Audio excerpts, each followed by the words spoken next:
Let's talk about the NFL draft and how they fooled all you idiots out there. Going into the draft last night, I already thought it was a weird one because we didn't know who was going to go number 1. I saw some mock drafts with Evan Neal, the offensive tackle from Alabama, at 1, and I thought that would have been a stupid choice. I also saw many with Michigan's defensive player Aiden Hutchinson going 1, and the guy who did go number 1, Trayvon Walker. Normally, I'd say for every 10 drafts and about 9 of them going into it, you know the number 1 pick. I guess that's a good starting point. Trayvon Walker, he went number 1, and here's my thoughts on that. I don't necessarily not like the pick, but I also don't get too excited about it, and I hope that makes sense. There's a lot of mixed emotions about him going number 1, and I understand completely. What a lot of people fail to realize is that all these NFL teams, of course, they want a guy that's really good at football, but they also want a guy that has a lot of potential. The only downside to Walker and why he's not really a popular pick, at least in my opinion, is because in 3 seasons at the college level, he only had 9 sacks. Or actually, technically, my bad, it was 9.5 sacks. It's not concerning by any means, don't get me wrong, and I don't have a problem with him going number 1. I do want to make that clear. Like I said, it was a weird draft, and no matter who you would have picked number 1, there'd have been some controversy. I think the overall fan favorite, where most people was like, yeah, I want to see him go to Jacksonville, is Aiden Hutchinson. You can go back to my videos last year when I was talking about Michigan in the playoffs. I've never saw the hype in him, and I never will. I think he's a good football player, and he's a good kid, and he's not going to cause any problems on or off the field,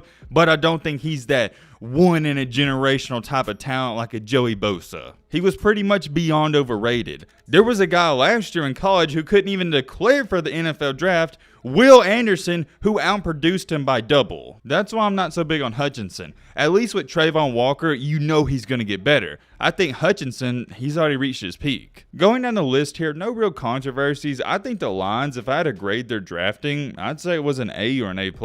You get Jameson Williams, he's going to be good, and you also got Hutchinson. And like I said, although he's not my personal favorite, I still think he's a good football player. You can plug him in and play right away. Oh yeah, the 2 Ohio State receivers that are outstanding. I think they're better than Jameson Williams. Garrett Wilson and Chris Olave, they went back-to-back at 10 and 11. Me, personally, I'm more of an Olave type of guy, but if you like Wilson, that's fine too. I don't think you're going to go wrong with an Ohio State wide receiver. They've always been good. And technically, too, Jameson was also at Ohio State, so you had back-to-back Ohio State receivers go at 10, 11, and 12. Going down the list here at number 13, you had the big man Jordan Davis from Georgia. That's where he got selected by the Eagles. My biggest dilemma with Davis is he's a run stuffer. He's not going to get you a lot of sacks or anything. He's just a guy that you plug in the middle. Although that's not a bad thing, and I think he could be reliable, I just don't see anything so great about him. To each its own, you could make the argument and say for the Eagles that was a safe pick. Since we are on the topic of Georgia players, I do want to bring it up. They had not 1, not 2, not 3, not 4, but 5 defensive players selected in the first round. They had the 2 I already told you about, and also Quay Walker, who was the other 2? Oh yeah, Devontae Wyatt and Lewis Klein. Yeah, I hope that goes to prove and show to some of you guys. I said it all last year. I don't know if you didn't believe me or what, but Georgia's defense last year was by far the best in the country, and it wasn't close. Was it one of the best defenses of all time?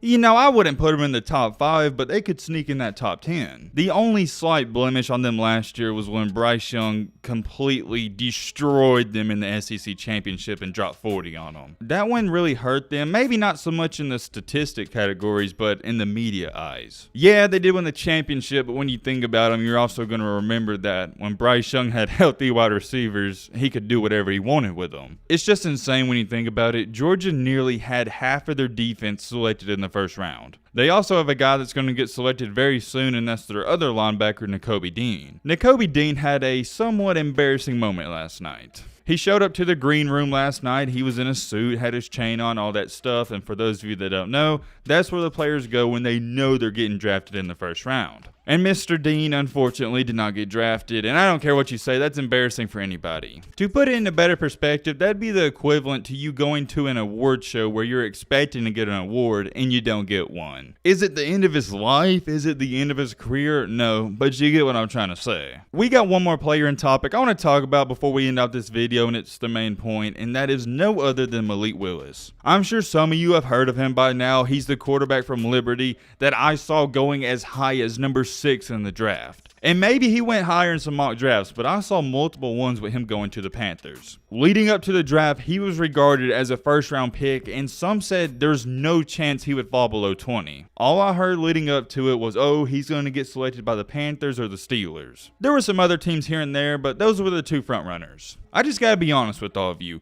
If you thought for a second or chance he was going in the first round and you believed all these draft experts, I think you're an idiot. There's not another way to say it. You're a complete moron and know nothing about football if you thought that was going to happen. I like Malik as a person. Actually, I love him. He is so calm, cool, and collected. Great guy. He gives back to charities. He's also helped out the homeless. But we're talking about football. I'm not personally attacking his character or antagonizing him. I'm just talking facts. There wasn't a shot the Panthers were even going to consider drafting him with that number 6 pick. Going down the list to 20, that was the popular one. They were saying the Steelers were either going to get him or Kenny Pickett, and as we know, or you're about to know, they got Pickett. I got to be honest about Pickett. I got a bone to pick with him. I didn't mean to make that ironic, but it is what it is. I'm not too high on him either. I'll double down on that statement. I like Malik Willis more than Kenny Pickett, and I don't even like Malik Willis that much. I think Kenny Pickett is the biggest fraudulent quarterback in the draft. I wouldn't have picked him in the first round or the second round. I think he's a 3rd or 4th round pick. He'll never be a good NFL quarterback. He may start 1 year, but after he does bunzos or whatever, he'll never play again, or he'll never start again, my bad. He'll be on the bench. I get it, quarterbacks, they always get overdrafted, but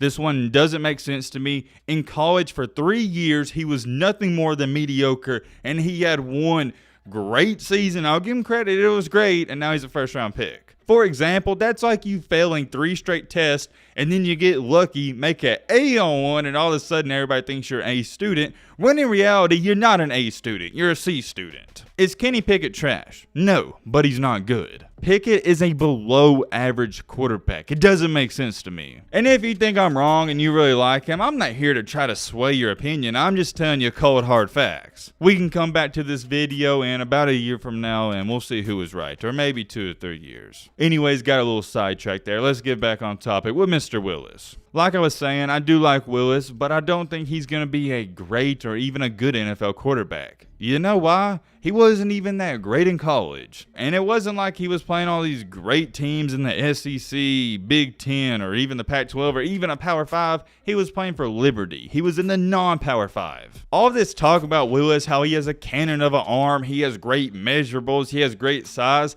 I just don't understand. It seems like every single year we try to overcomplicate it. It should be as simple as this. You're either good at football or you're not. I do like looking at stats here and there, and they do give you a perspective, but when you start talking about measurable size, your hand size, your foot size, your sock size, your shirt size, this and that, that's when it's getting too much. For example, a couple of years ago when Joe Burrow went number 1, there was concerns about his hand size. Are you kidding me? My thing with Willis, they was trying to paint him as this great NFL stature of a quarterback, and you know what, Matt, shut up. I'm going to offer you guys this. Last year, Liberty had a big game, and Malik Willis had a big game, and that was when they played 16th ranked Ole Miss, and this was going to be a great opportunity for him to showcase his talents against SEC schools. In this game against Ole Miss, Malik Willis went 16 for 25, had a $170 through the air with 0 touchdowns and 3 interceptions, a total QBR of 29.6. I happened to watch that game live because I was curious. I wanted to see if this kid could ball against some real competition, and he couldn't. That was the only game I needed to see because it was clear as day. He doesn't have that it factor. The it factor is something that's hard to describe. You can just look at a player for a minute, 2, 3 minutes, see how they walk, see how they do their everything life and go, oh yeah, that guy, he's a hooper or he's really good at football. I've never got that vibe from Willis, even watching him in his good games. For those of you saying, oh Matt, it was one bad game, okay, I'll give you the benefit of the doubt. How about a week later when they played Louisiana? In that game, Malik went 14 for 34, which is under 50% completion rate, had 160 yards with 2 touchdowns, 2 interceptions, and had a QBR of 19.8. QBR is based on a scale of 1 to 100, 50 being average. So in back-to-back games, he had below a 30 QBR. Terrible. Also, in both of these games, they lost. How about this one? Only a week later against Army, they lost again, so on a 3-game losing streak, Malik Willis was 24 for 46,